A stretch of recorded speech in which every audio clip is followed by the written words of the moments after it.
after the apology. The apology video went live at 9 a.m., exactly as planned. Evan Hollis sat alone on the grey couch, shoulders slightly hunched, hands clasped like he was praying to the camera. No makeup artist, no stylist, no clever lighting. That had all been debated and discarded by his crisis team in favor of something raw. Something believable. "I want to take full responsibility," he said, voice low, eyes glassy, but not crying.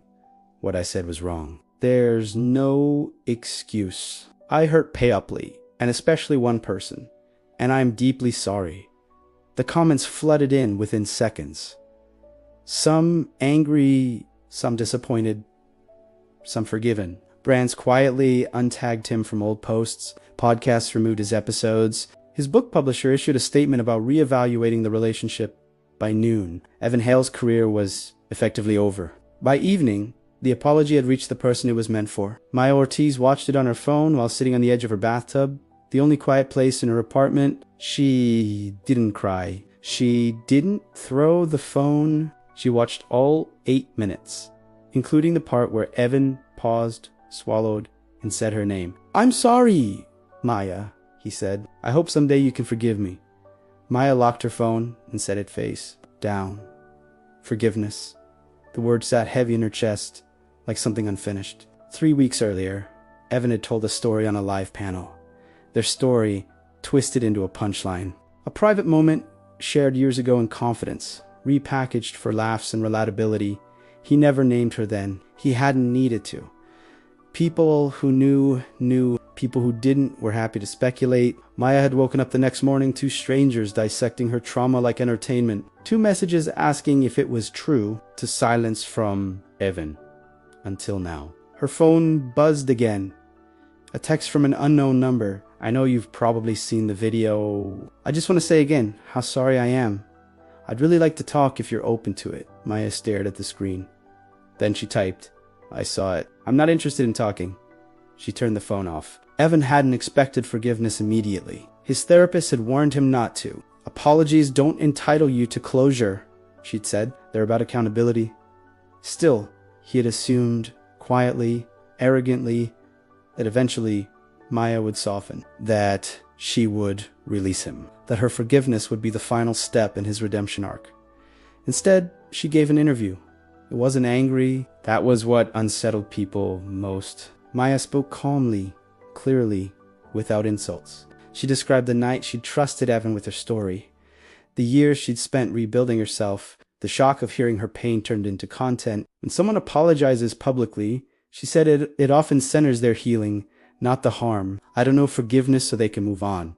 The clip went viral. Suddenly, the conversation shifted. Evan's apology, once praised as textbook, was re-examined line by line. People noticed how often he said "I," how the video ended with a request for forgiveness, for grace, for time. Think pieces followed, panels, hashtags. Maya refused every invitation except one, a long-form essay she published herself. In it, she wrote about forgiveness as currency, about how society treats it as a moral obligation instead of a personal choice, about the pressure placed on harmed people to be gracious, silent, tidy. "I'm not withholding forgiveness out of spite," she wrote. "I'm withholding it because I am still living with the consequences."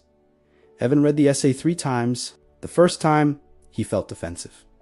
The second, ashamed. The third, something quieter and more dangerous, understanding. He wanted to respond, to clarify, to explain his intentions. His team begged him not to.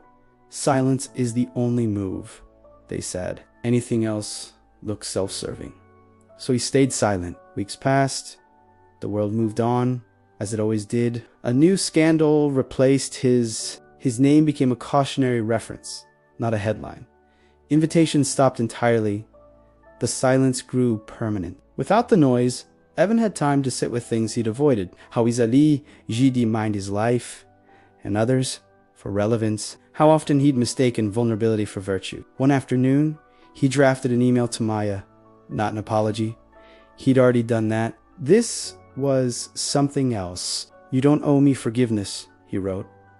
"I see that now. I'm writing to tell you I'm not going to ask for it again. I'm working on understanding why I thought I deserved it. He didn't send it. He saved it. Maybe for never. Months later, Maya ran into someone who asked her if she'd forgiven Evan yet. The question was casual, curious, like asking about a TV show finale. She smiled politely. No, she said. The person looked uncomfortable. Oh, do you think you ever will? Maya considered the question honestly. I don't know, she said, and I don't need to know. That answer followed her, settled into her bones. For the first time, the story felt like hers again, not something to resolve for an audience. Forgiveness, she realized, wasn't a conclusion. It was a possibility, one she could choose or not, on her own timeline, for her own reasons. And that was enough. Somewhere else, Evan Hawley learned to live without an ending, without applause, without absolution. It was harder than losing his career, but it was real.